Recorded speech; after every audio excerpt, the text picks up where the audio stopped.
디모데전서 6장 11절 12절 말씀. 오직 너 하나님의 사람아, 이것들을 피하고 의와 경건과 믿음과 사랑과 인내와 온유를 따르며 믿음의 선한 싸움을 싸우라. 영생을 취하라. 이를 위하여 내가 부르심을 받았고 많은 증인 앞에서 선한 증언을 하였도다. 아멘. 이것들을 피하라 하는 말은 그 바로 위에 있는 돈을 사랑하는 것을 너희가 피하라, 이제 그런 말씀으로 되어 있습니다. 하나님의 사람이라고 하는 건 우리가 떡으로만 사는 것이 아니고 하나님의 입에서 나오는 말씀으로 산다, 이런 우리가 마태복음 4장 4절에 나와 있는 말씀이 있죠. 왜냐하면 사람이 육적인 존재가 아니고 영적인 존재이기 때문입니다. 사람이 영적인 존재가 아니고 그냥 육적으로만 계속 살아간다면 먹는 것만 있으면 되죠. 근데 하나님 말씀이 없으면은 우리 영은 살아갈 수가 없으니까 반드시 영적인 사람들은 하나님의 말씀으로 살아가야 합니다. 저나 여러분이나 똑같아요. 하나님 말씀으로 살아가야 되는 겁니다. 그래서 교회는 말씀이 있는 곳이고 말씀은 그렇게 중요하다, 이렇게 말하는 것입니다. 그러니까 이 말씀이라고 하는 건 하늘의 양식이라고도 하죠. 그러니까 땅의 양식은 우리가 밥을 이야기하지만 하늘의 양식은 말씀이라고 그렇게 이야기를 해요. 광야에서 이스라엘 백성들에게 하나님이 만나를 내려주셨습니다. 그런데 그 만나를 먹고도 죽었다라고, 조상들이 그렇게 만나를 먹고서도 죽었다라고 하는 것은 요한복음 6장에 말씀하듯이 예수님이 그렇게 말하는 것은 만나를 먹고도 죽었다는 말은 육신적인 음식을 먹고도 죽었다, 그런 말이기도 하지만은 사실 광야에서 만나가 내렸다는 것은 율법을 의미합니다. 그러니까 율법을 받고서 율법으로 살아도 죽는다 하는 얘기죠. 그러니까 우리는 하나님의 입에서 나오는 그 진리의 말씀으로 살아야 된다. 그래서 율법으로 너희가 말씀을 지켜서 살지만 그것으로 구원받을 수 있는 건 아니다. 다시 말하면 광야에서 만나가 내려서 그거를 먹고도 조상들은 죽을 수밖에 없었다. 그러니까 우리를 살리는 말씀이 있다. 그게 복음의 말씀이고 하나님의 사랑의 말씀이고 하나님의 은혜의 말씀이다. 이런 하나님의 말씀을 가지고 여러분이 이걸 듣고 또 이걸 읽고 또 그거를 묵상하고 마음에 간직해야 구원을 받는다 하는 이야기입니다. 성경의 율법이라고 하는 건요, 율법을 예수님께서 해석을 할 때 어떻게 해석을 하냐면 율법 자체를 하나님 사랑, 이웃 사랑이라고 해석을 해줍니다. 이 두 가지로 이렇게 해석을 해주는 것은 반으로 이렇게 나누어 가지고 율법이 10계명 같은 경우도 이렇게 반으로 나누었잖아요. 그래서 반으로 나누어서 하나님 사랑, 이웃 사랑이 율법이다. 온 율법과 이 선지자들의 강령이 바로 뭐냐? 하나님 사랑, 이웃 사랑, 이렇게 두 가지로 나눈 것이다 라고 되어 있거든요. 그러니까 율법이라고 하는 것은 하나님 사랑, 이웃 사랑.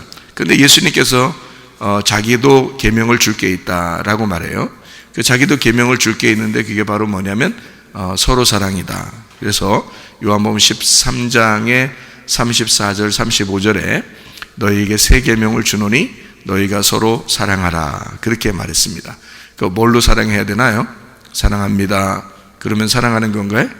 아니죠. 말씀으로 사랑하라는 겁니다. 왜냐하면 하나님께서 이스라엘 백성들에게 말씀을 전달해 줌으로써 사랑했잖아요. 하나님께서 말씀이신 예수님을 이 땅에 보내신 것도 말씀으로 사랑한 것입니다. 말씀을 주시면서 말씀으로 사랑한 거죠. 그러니까 하나님은 우리에게 전적으로 말씀으로 사랑하셨다라는 얘기죠. 그러니까 우리가 서로 사랑해야 된다라는 얘기는 서로 어떤 게 있어야 된다는 얘기예요. 말씀이 있어야 된다는 얘기입니다. 그럼 왜 서로 사랑해야 된다 그렇게 말하나요? 말씀이 서로가 있어야 된다는 말이고, 말씀을 서로가 경험된 말씀이, 자기에게 경험된 말씀이, 전달할 말씀이 자기들 모두 각자에게 있어야 된다는 것을 말하는 겁니다. 그러니까 율법은 율법으로서 이 땅에 하나님 사랑, 이웃 사랑을 우리에게 전달해 주려고 하는 것이지만 그것을 내 마음속에 간직할 때는 율법이 더 이상 율법이 되지 않고 내게 심겨진 복음이 되기 때문에 이 복음이 있는 자들이 서로가 서로가 서로에게 나누는 그런 사랑을 하는 것을 서로 사랑이라고 말하는 겁니다. 그러니까 여러분에게는 내가 나는 말씀을 참으로 이 말씀을 볼 때, 이 말씀을 읽을 때 나는 이 말씀을 경험하고 있다 한 것들이 여러분에게 전달되어야 하고, 또 여러분들도 누군가에게 이야기할 때는 그 사랑을 전달할 때는, 그 말씀을 전달할 때는, 그 예수님을 전달할 때는 자기에게 그 예수님이 존재해야 된다는 거죠. 자기에게 예수님이 들어와 있어야 된다는 거 아니에요. 그러면 그걸 경험했어야 되는 거죠. 자기가 성령으로 이걸 경험하지 않으면 이게 안 되죠. 성경의 그 율법의 모든 것이 창세기부터 요한계시록까지 여러분 다 사랑으로 되어 있습니다. 하나님 사랑, 이웃 사랑, 서로 사랑, 다 사랑으로 되어 있잖아요. 이게 성경은 온통 사랑이에요. 그런데 우리가 일부러 사랑할 수 있나요? 못해요. 인간의 사랑이라고 하는 건 한계가 있거든요. 그러면 하나님 안에서 진짜 용서하고 하나님 안에서 진짜 사랑하고 할 수 있는 것은 예수님이 들어와야 됩니다. 예수님을 만나야 돼요. 예수님 만나지 않으면 그게 안 돼요. 그러니까 예수님이 하시는 용서, 예수님이 하시는 그 사랑, 그것을 할 수 있어야 된다 그 말이에요. 그것을 우리는 배우러 온 거고, 배워서 되는 건 아니죠. 배워서 남 주냐? 그런 거 아니죠. 배워서 자기한테 경험이 돼야 되는 거죠. 자기 가슴에 예수님이 경험이 돼야 돼. 그러면 그게 서로 사랑이 가능해진다 그 말이죠. 자기가 경험하지 못했으면 서로 사랑은 안 되죠. 자기는 못하는데 누군가는 진짜 예수님을 경험해서 그 사람을 사랑한다, 용서한다. 그런데 이 사람은 그게 뭔지 이해가 잘 안 돼. 그러면은 서로 사랑은 아니죠.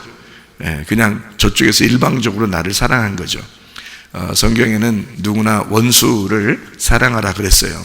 원수를 이웃되게 해서 사랑하는 것이다 이렇게 이야기하는 거거든요. 원수는 맞은편에 있는 거고요, 이웃은 옆에 있는 것입니다. 그렇죠? 이웃을 옆에 있다 그렇게 말하죠. 원수는 내 앞에 있다는 거예요. 대적한다는 거죠. 원수, 대적한다, 맞서 있다는 거죠. 맞서 있는 원수, 그 하나님이 나하고 내가 하나님하고 맞서 있었거든요. 위아래로 그죠? 다 맞서 있었잖아요. 우리가 맞서 있었는데 원수였는데 하나님이 내 옆으로 오신 겁니다. 이웃인 거죠. 그죠? 예수님이 내 옆으로 오셨어요. 하나님이 자기 아들을 내 옆으로 보내셨단 말이에요. 그래서 나의 이웃이 됐다고요, 이분이. 그래서 원수였었는데 이웃으로 내게 다가오셨다고요. 예수님이 여러분 안에 오시면 여러분도 누군가에게 이웃되는 것입니다. 예수님이 우리에게 이웃되었던 것처럼 우리도 누군가에게 또 이웃이 된다 그 말이죠. 그러니까 원수가 이웃사랑이 되면 그러면 완성이라는 거죠, 성경이. 그죠? 그러니까 우리 속에 예수님을 먼저 만나야 된다. 진짜 율법의 완성은 사랑이기 때문입니다. 네. 그러니까 우리가 떡으로만 살 수 있어요? 아니에요. 진짜 사랑하면 살 수 있습니다. 네. 그러면 다른 것들은 다 완성된 거거든요. 근데 떡으로만 주면요, 사랑이 완성이 안 됐기 때문에 불완전하다는 거죠. 그러니까 사랑이 돼야 완성이 되는 거거든요, 모든 율법이. 그러니까 이것은 예수님이 오셔야 우리를 용서하고, 예수님이 오셔야 사랑하고, 예수님이 오셔야 덮어줄 수 있는 겁니다. 정말 미운 사람도 덮어줄 수가 있어요. 왜냐하면 예수님이 들어오시면 그게 가능하다 그런 말이죠.